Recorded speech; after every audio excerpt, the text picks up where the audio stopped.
Buenas tardes. Buenas Clase tardes, 5 de diciembre. ¿cómo This meeting is being recorded. ¿Todo bien? Buenas tardes. Buenas tardes, doctor. Buenas. Ahí estamos. Bien. Bueno, vamos a comenzar la clase de hoy. Vamos a seguir en lo que estábamos, justamente en el punto que estábamos en la última clase, ayer, mejor dicho. Recuerdan que terminamos de ver los requisitos dogmáticos de la necesidad racional de la defensa. Hasta ahí hemos llegado. Hicimos algunas aclaraciones fundamentales respecto de cómo o qué debía exigirse para poder hablar de una defensa necesaria a los fines de esta causa de justificación, ¿sí? Hasta ahí, ¿alguna duda les quedó de lo que vimos? No. ¿No? Ya. Sí. Bueno, entonces ahora el siguiente paso sería, que tiene que ver justamente con este requisito, seguimos en la necesidad racional de la defensa, y el siguiente paso sería trabajar o meternos en el problema de las restricciones a la legítima defensa, ¿no? Es decir, ¿se acuerdan? Muchos autores lo denominan como restricciones ético-sociales a la legítima defensa. Lo primero que hay que aclarar respecto a estas restricciones, y es muy importante entenderlo, y esto lo dicen todos los autores, que son excepciones, o sea, no son la regla. O sea, no se puede empezar a explicar o a entender o a trabajar la legítima defensa desde las excepciones. Son excepciones, son supuestos muy particulares en los cuales se reconoce o se exige alguna limitación a la causa de justificación, ¿no es cierto? Y todos ellos van a ver, son discutibles, generan problemas, generan dudas de interpretación. Por lo tanto, lo primero que tenemos que decir es que son excepciones. No empecemos a estudiar o a comprender la legítima defensa justamente a partir de los casos excepcionales y problemáticos, ¿no? Pero dicho esto, es decir, entendiendo que estamos ante excepciones, que no son la regla, ¿no? La dogmática en general reconoce tres grupos de casos como supuestos en los cuales se reconoce o se acepta o se exige alguna restricción en esta causa de justificación. Vamos a referirnos a cada uno, pero van a ver ustedes, y ya lo hemos anticipado durante las clases pasadas, vamos a ver que en algunos de ellos, según qué posición se siga, no es necesario seguir sosteniendo la restricción, porque directamente se puede entender que ni siquiera es legítima defensa, sino que en realidad el caso se pasa al análisis desde el estado de necesidad, ¿no? Pero bueno, ¿cuáles son los tres grupos de casos que se suelen mencionar como supuestos de restricción ético-social a la legítima defensa? Bueno, el primer grupo de situaciones, como lo anticipamos la clase pasada, tiene que ver con agresiones de personas incapaces, con agresiones de personas que no llegan a entender el sentido del acto, ya sea por un problema de edad, es decir, por no tener la edad suficiente para comprender. No me refiero a mayoría o minoría de edad, sino cuando el agresor no tiene la edad suficiente para captar el verdadero sentido del acto, ¿no? En segundo lugar, personas que se encuentren afectadas por alguna anomalía psíquica de tal entidad también que les impida comprender el sentido del acto, o personas que estén sufriendo alguna intoxicación, ya sea por alcohol o por drogas, pero de tal entidad que no entiendan lo que están haciendo. Respecto de esto, ya lo anticipamos, ¿no? Un sector de la dogmática reconoce que igualmente puede existir legítima defensa contra agresiones de incapaces, pero, y ahí viene la restricción, sin embargo, se reconoce cierta limitación, cierta restricción al requisito de la necesidad racional de la defensa, ¿no? ¿Y en qué consiste esa restricción o esa limitación? Fundamentalmente en dos cosas. En primer lugar, en que en estos casos se sostiene si existe deber de huida. ¿Se acuerdan que en la última clase de ayer, ¿no? Dijimos que en la legítima defensa no hay deber de huida? Bueno, con respecto a estos casos excepcionales, acá sí hay deber de huida. Si se puede evitar la confrontación con respecto al incapaz, hay que hacerlo y es exigible, ¿sí?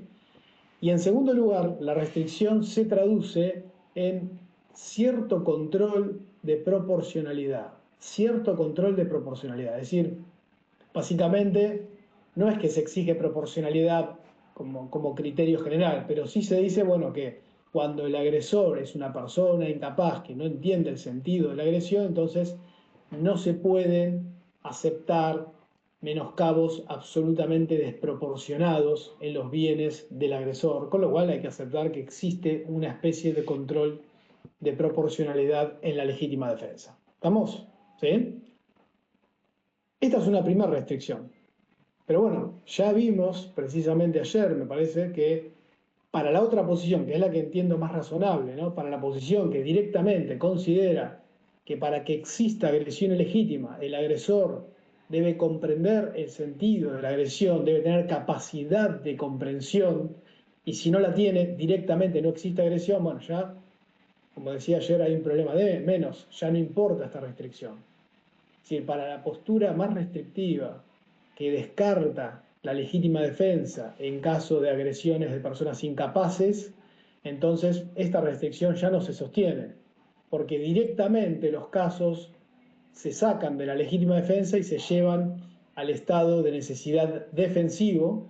¿Se acuerdan que lo vimos? Al estado de necesidad defensivo, vamos a verlo esto en la clase que viene, con detalle, digamos, los requisitos del estado de necesidad, pero se sacan de la legítima defensa, se llevan al estado de necesidad defensivo, donde ya de por sí existe un control de proporcionalidad, que no es propio de la legítima defensa.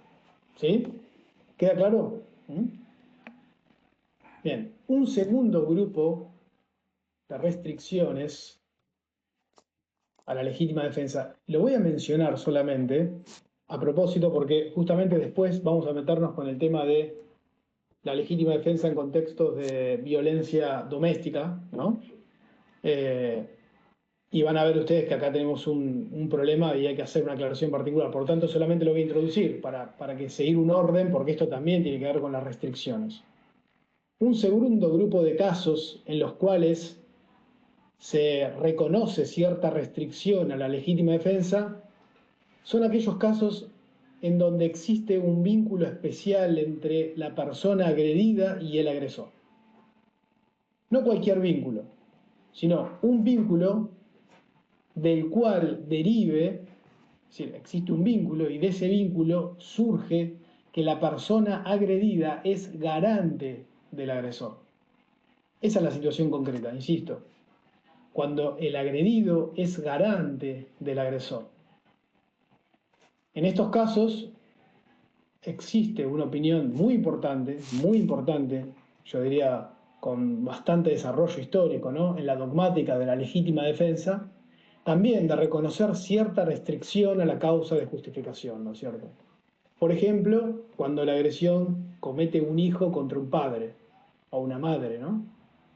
Si bien la madre es agredida o el padre es agredido, bueno, al mismo tiempo es garante del hijo, y si es garante del hijo, entonces, bueno, hay también una especie de posición, un deber especial un deber especial de protección de bienes jurídicos respecto del agresor, ¿no? Exactamente lo mismo ocurre en supuestos de vínculos conyugales o relaciones de pareja como donde exista convivencia, por ejemplo, uniones de hecho, donde también existe esta posición de garante entre convivientes. ¿Se entiende? ¿Cómo se fundamenta esta restricción? Bueno, el argumento de... Sí, Catel, sí. En esta situación de padre agredido o padre o madre agredido por el hijo, ¿hay que considerar la edad del hijo o una vez que alcanza la mayoría de edad y están en una situación de igualdad, esa No, restricción claro, por eso, en realidad la restricción solamente regiría mientras perdure esa posición de garante. Entonces, ahí, si la posición de garante ya no existe más porque el hijo es mayor de edad, ¿no es cierto? Y ya no se puede decir que sea un hijo, entre comillas, a cargo, bueno, ahí ya es mucho más discutible la restricción. Tiene que haber, porque en realidad, pues, justamente, ahora voy a decir cómo se fundamenta esto. ¿Cómo se explica esta restricción? Bueno, lo que se dice es lo siguiente. Cuando hay una posición de garante de la persona agredida respecto del agresor, ¿no es cierto? Se produce una especie de conflicto entre un derecho y un deber, ¿sí? Por un lado está el derecho a la legítima defensa que tiene la persona agredida, y por el otro el deber, ¿no es cierto?, de garante que surge en función del vínculo. ¿Comprende el problema? Entonces, el argumento, según esta posición, el argumento es que de esta combinación entre derecho y deber se desprende o se fundamenta esta restricción.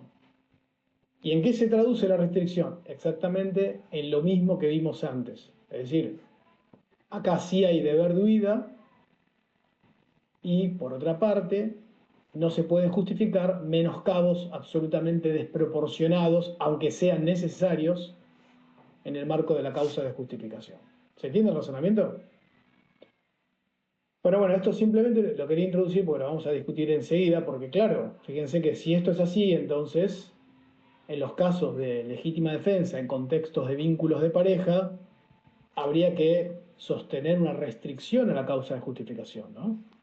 Y esto es bastante discutible, ¿no? Bastante controvertido. En la actualidad, bueno, empiezan a aparecer algunos criterios dogmáticos en contra de este razonamiento y en contra de esta restricción, ¿no?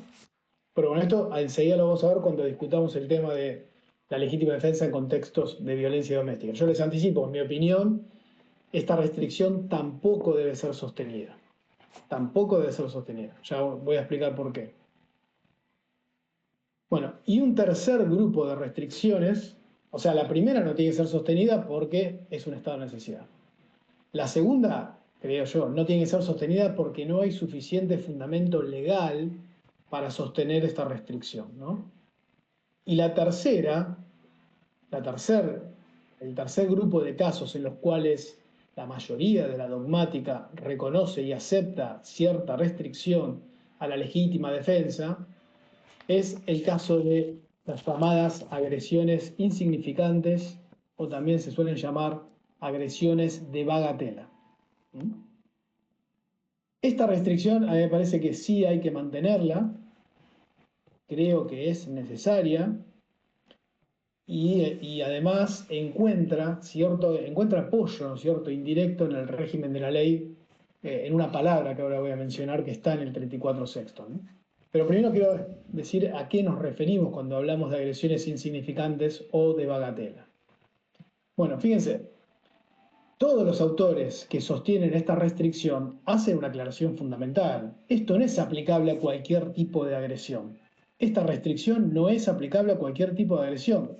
Esta restricción solamente es aplicable a agresiones, entre comillas, insignificantes, de muy poca monta, de muy poco valor, que implican, digamos, peligros mínimos o daños mínimos en los bienes jurídicos de la persona agredida.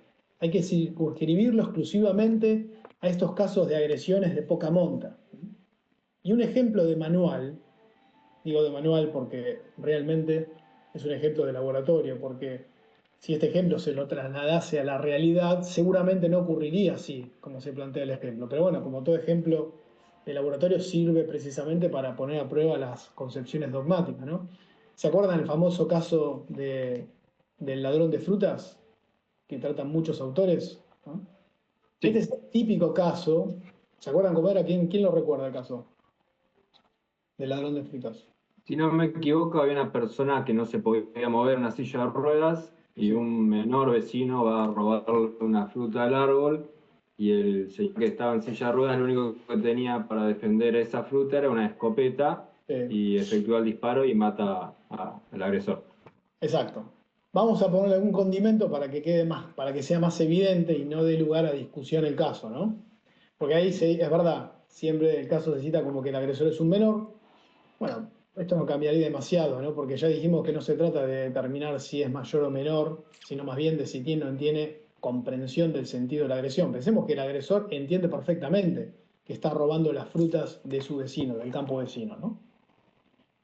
Pensemos, el caso es así, es tal cual, un campesino o el encargado del campo que está postrado y que tiene simplemente su escopeta, pero no se puede movilizar, está vigilando el campo con su escopeta, ¿no? Y alguien empieza a sacar frutas de un árbol y las guarda en una bolsa.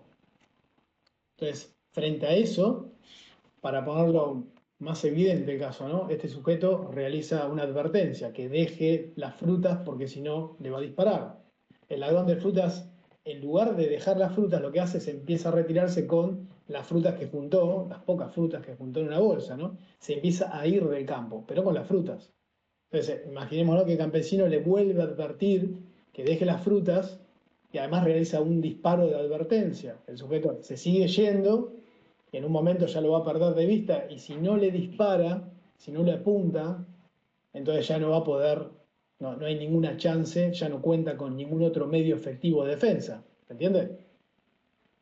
En ese ejemplo extremo, insisto, de laboratorio, ¿por qué digo laboratorio? Porque obviamente en un caso real, claramente si una persona empieza a juntar frutas, al primer disparo al aire les aseguro que va a largar todas las frutas y se va a ir, ¿no? No va a intentar insistir con un robo de tan poca monta, ¿no? Pero no importa, quedémonos con el caso real, con el caso, digamos, de laboratorio. Claro, lo que plantea el caso es que el medio que emplea esta persona es un medio necesario, no hay duda.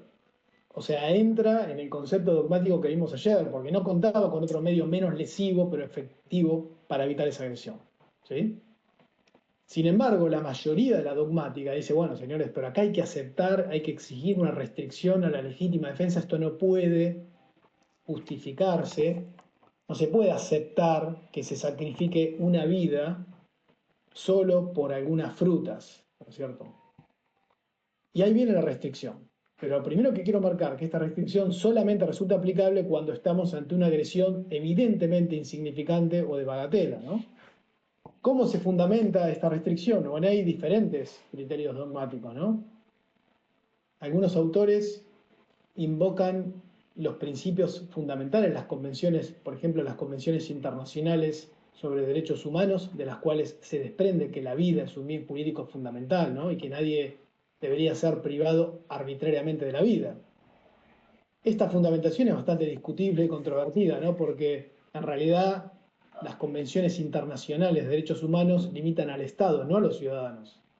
Y acá se está invocando una convención para limitar un derecho de un ciudadano, ¿sí?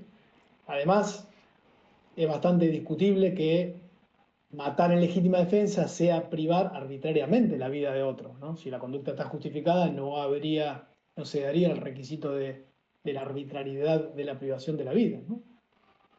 Otros autores han invocado la teoría general del abuso del derecho. ¿Se acuerdan? Es una teoría general, un principio general del derecho. Es decir, si bien existe un derecho, todo derecho debe ejercerse con racionalidad y no en forma abusiva, ¿no?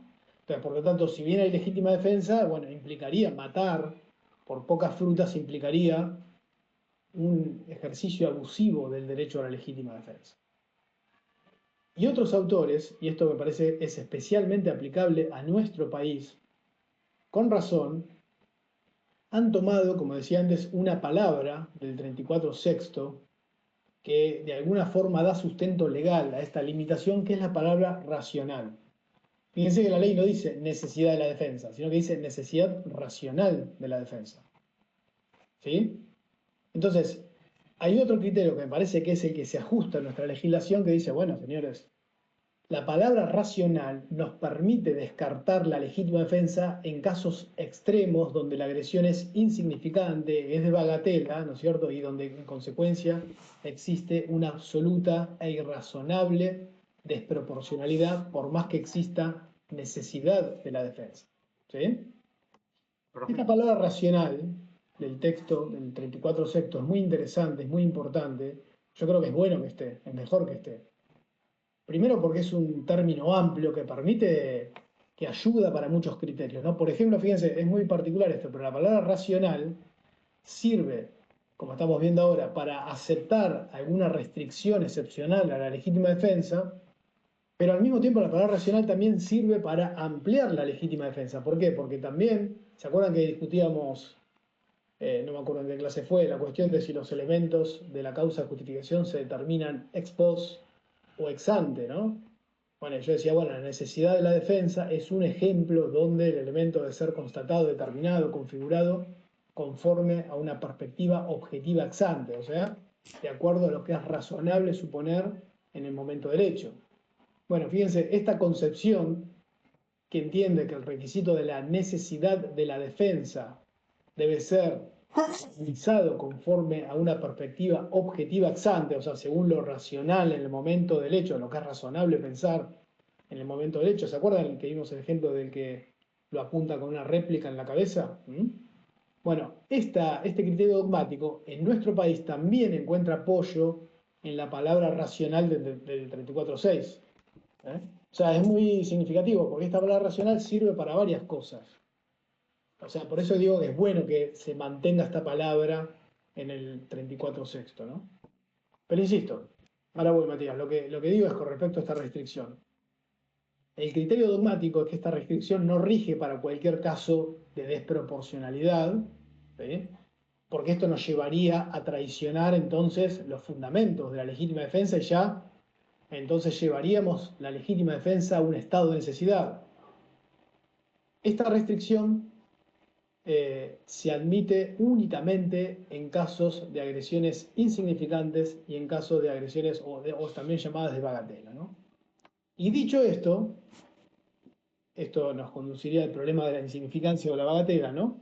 Me parece también, como dos aclaraciones importantes, insisto, no puede ser aplicable a cualquier situación, no puede llevar como consecuencia que en cualquier caso de legítima defensa se exija proporcionalidad, sino que únicamente rige para casos de agresiones insignificantes o agresiones de bagatela, ¿no?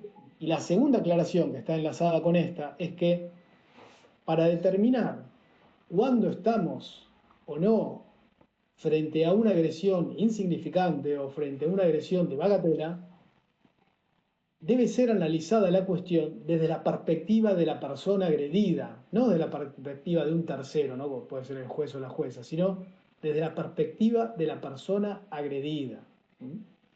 Entonces, lo que para un tercero puede ser una agresión insignificante, bueno, posiblemente es posible que para la persona agredida no sea insignificante.